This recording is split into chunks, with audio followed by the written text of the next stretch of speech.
안녕하세요. 오늘도 사연살롱을 찾아주셔서 감사합니다.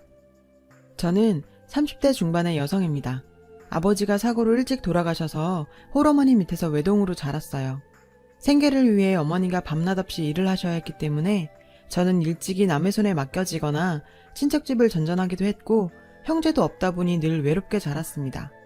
그래서인지 결혼을 일찍 하고 싶었어요. 어서 빨리 내 가정을 꾸리고 아이도 많이 낳고 안정된 가정이라는 울타리를 갖고 싶었습니다. 그래서 대학 졸업 후 들어갔던 회사에서 남편을 만나 2년 정도 연애하고 곧 결혼을 했어요. 서로 불같이 뜨거운 사랑을 한 건 아니었어요. 성격이나 집안 환경이 비슷한 데다 이 정도면 결혼해도 되겠다 하는 정도의 느낌만으로 성급하게 결혼을 결정했죠.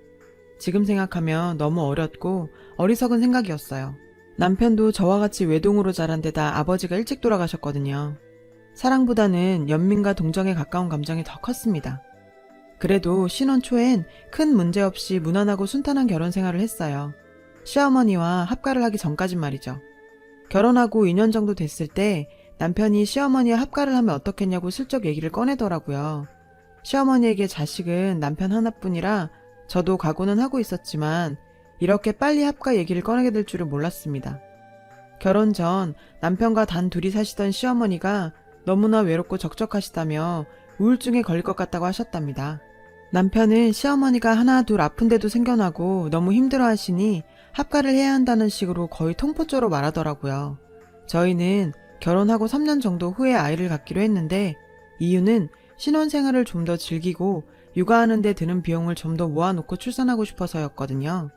그런데 남편은 아이를 낳게 되면 도움의 손길이 필요하다며 시어머니가 육아며 집안일이며 많이 도와주실 거라고 자꾸 합가에 동의하라는 듯 정당성을 부여했습니다.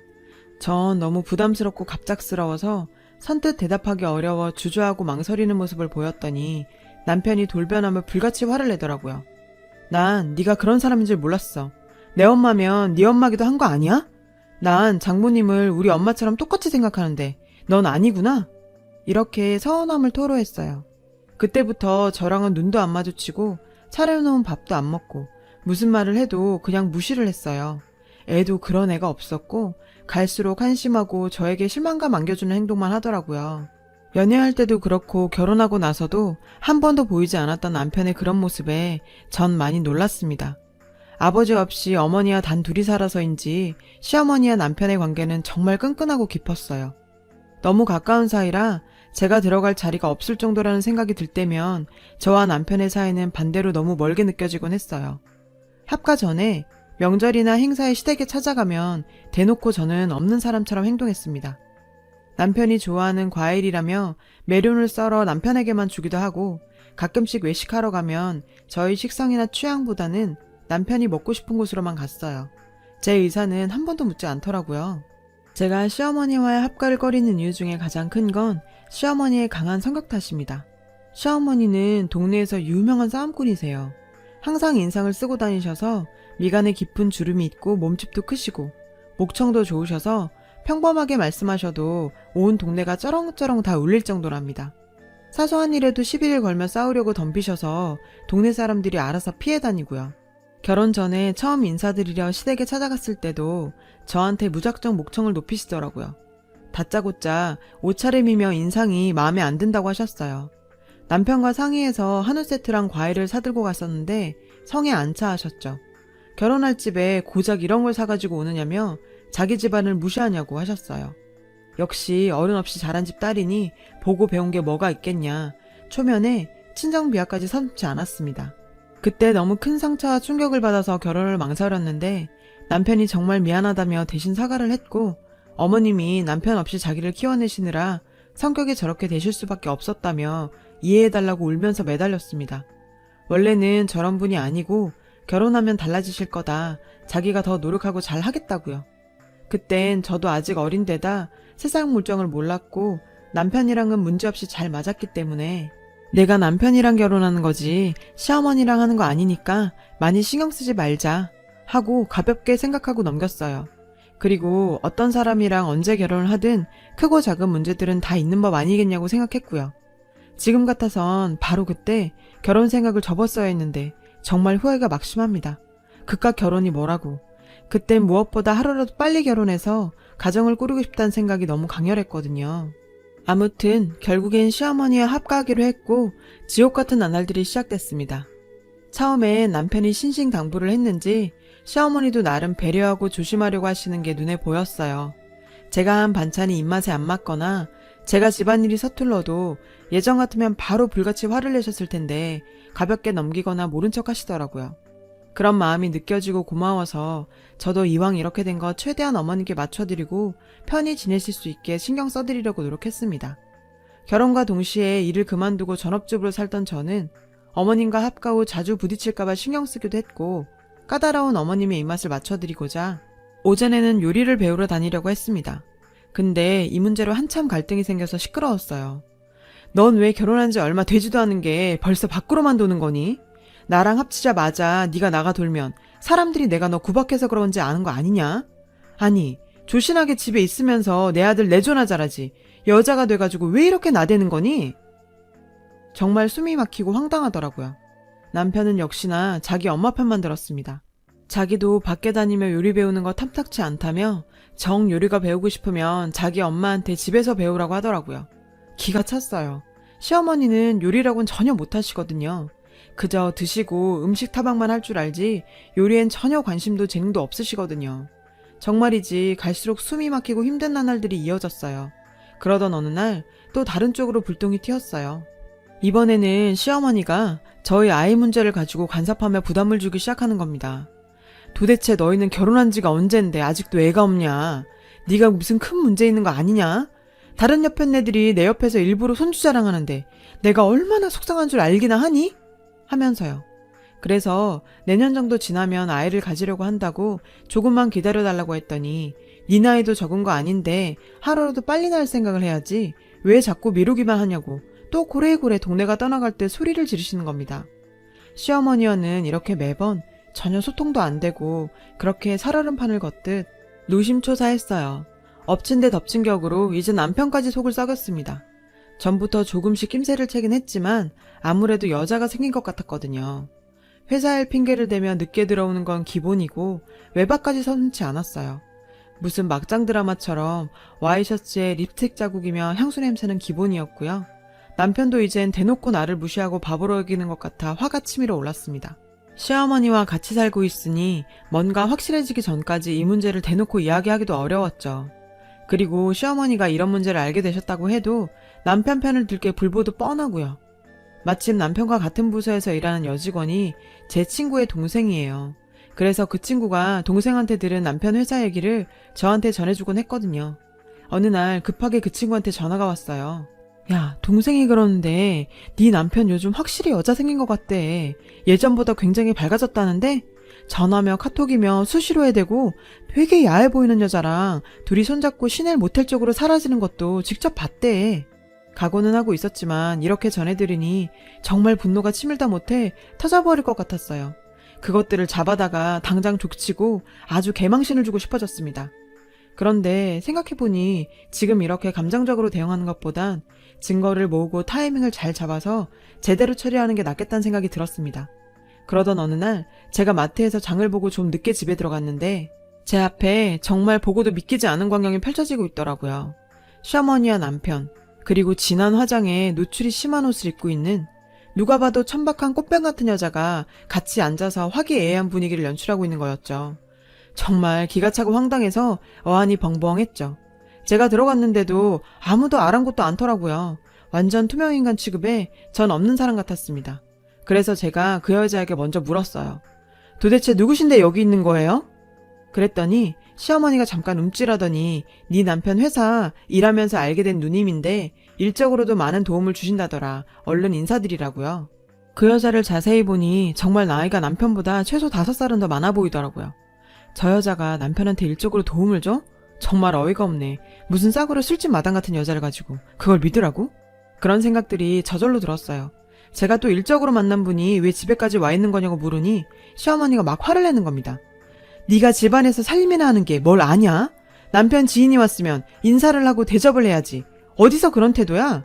그 여자 앞에서 또 소리 지르며 난리를 치기 시작하셨어요. 남편 놈은 외면하고 그 여자는 실실 쳐 웃고 있고요. 정말 이놈의 집구석 그나마 있던 5만 정이 다 떨어지고 억울해서 미칠 것 같았어요. 그래서 시어머니에게 어머니, 이 여자 누군 줄 아세요? 남편이랑 불륜 저지르고 있는 여자예요. 그거 알고도 이랬을 거예요? 했더니 전혀 놀라는 기색 없이 요즘 세상에 불륜이 어딨냐며 간통죄도 없어진 마당에 남자가 그럴 수도 있지 뭘 그러냐는 식으로 나오는 거예요. 예상은 했지만 시어머니도 이미 다 알고 있었나 보더라고요. 제가 너무너무 화가 나서 도대체 이게 뭐 하자는 거냐. 남편은 보란듯이 내 언녀를 집에 끌고 들어오고 시어머니란 사람은 그거 싸고 들고 정말 너무한 거 아니냐고 했죠. 그랬더니 남편놈이 그제야 말을 꺼냈어요. 너무한 건 너야. 나도 더 이상 너처럼 답답한 여자랑 못 살겠으니까 네가 나가줘. 따지고 보면 너도 잘한 거 없어. 네가 얼마나 여자로 안 보이고 매력이 없으면 내가 이랬겠냐? 라며 저를 벌레 보듯 보는데 정말 살인이 괜히 나는 게 아니란 걸 몸으로 느낀 순간이었네요. 네가 그딴 소리 안 해도 너 같은 인간하고는 더는 못 살겠고 더러워서 하루라도 빨리 너 같은 거랑 당장 인연 끊고 살고 싶어. 하니까 시어머니가 난데없이 저한테 달려오더니 뺨을 때리고 폭언을 퍼부었습니다. 어디 니깟 년이 내 아들한테 더럽단 말을 하냐? 빨리 사과해! 라며 고래고래 소리를 지르고 머리채도 잡혔어요. 그 천박한 여자가 시어머니를 말리며 어머님 살살하세요. 그렇게까지 했으면 됐어요. 이 여자도 다 알아먹었겠죠. 이러는 겁니다. 그때 정말 더 이상은 이런 사람들과 엮이는 게 소름 끼치고 죽도록 다 싫어지더라고요. 자존심이니 억울함이니 제가 찾을 권리니 아무것도 생각나지 않았고 그저 하루라도 빨리 이런 악마 같은 인간 말종들과 인연을 끊을 생각만 간절했습니다. 그래도 애가 없는 걸 아주 천운으로 여기면서 바로 합의 이혼하고 그 인간들하고는 완전히 연을 끊었습니다. 제가 남들처럼 아버지도 있고 형제 자매도 있는 든든한 친정이 있었다면 저 인간들이 저랬을까. 제 처지가 너무 한심하고 가여워서 눈물이 났지만 그래도 나만 믿고 나 하나만 행복하게 살길 바라는 친정 엄마가 생각나서 얼른 대차게 내 길 찾아보자 하는 의지가 생겼습니다. 결혼하고 몇 년을 경단녀로 살아왔기에 할 수 있는 일이라곤 한정적이었고 그마저도 일 구하기가 쉽지 않았어요. 그러다 조리사 자격증도 따고 여기저기 발로 뛰며 알아보던 중에 작은 반찬 가게를 창업했어요. 나라와 여러 단체의 도움도 받고 지인들의 격려 속에서 서서히 가게 운영은 순조로웠고 나중에는 배달까지 하면서 직원이 10명 정도 되는 큰 가게로 성장하게 되었어요. 새벽부터 밤까지 신선하고 좋은 재료를 발로 뛰며 공수했고 레시피 개발과 손님 서비스에도 꼼꼼히 신경을 썼죠. 인터넷을 통한 주문도 받다 보니 어느새 연 매출 억대의 대박 가게가 되었어요. 이혼하고 일을 해보니 내가 사업에 소질이 있구나, 나도 하면 되는구나 하는 자신감이 생겼어요. 친정엄마와 같이 살고 있는데 어머니도 편히 모시게 되어 너무 기쁘답니다. 그러다 친구를 통해 전 남편 얘기를 듣게 됐어요. 전 남편과 그 여자가 결혼을 하고 살다가 그 여자가 집은 물론이고 전 재산을 다 갖고 튀어서 전 남편은 거지 신세가 되었다고요. 회사에서도 불륜남이라 은근히 손가락질 받고 그 여자한테 다 뺏긴 뒤론 완전 넋이 나간 채로 살다가 결국 회사에서도 잘렸답니다. 역시나 예상했던 결말이었죠. 그러던 어느 날이었어요. 반찬 가게에 꿈에도 보기 싫은 예전 시어머니가 찾아왔습니다. 정말 무슨 낯짝으로 여길 다 온 건지 누구한테 얘기를 듣고 온 건지 모르겠더라고요. 제 눈치를 살살 보더니 오랜만에 봐서 반갑다며 살갑게 인사를 하더군요. 정말 대단한 사람이구나. 사람이 뻔뻔하게 어쩜 저럴 수 있지? 하는 생각이 들더라고요. 무슨 일로 오셨냐 물으니 어디서 들으니까 네가 장사를 크게 한다고 해서 한번 보고 싶어서 왔다더군요. 그걸 봐서 뭐 하시게요. 전 그쪽 발끝도 보고 싶지 않으니까 다시는 찾아오지 마세요. 라고 매몰차게 얘기했어요. 그랬더니 갑자기 불쌍한 척을 하며 우는 신용을 하며 다가와서 제 손을 잡는 거예요. 소름이 확 끼쳤죠. 이게 뭐 하는 거냐며 손을 잡아 뗐는데 내가 잘못했다. 너같이 착한 며느리를 몰라보고 아주 꼬리가 9개는 달린 여우 같은 년한테 홀리고 속아서 우리가 큰 실수를 했다. 네 남편은 회사도 잘리고 너만 찾으면서 운다. 제발 나를 봐서라도 네 남편 한 번만 만나주면 안 되겠니? 저렇게 계속 두다가 내 잡겠다. 나 걔 잘못되면 못 살아. 너도 알잖니?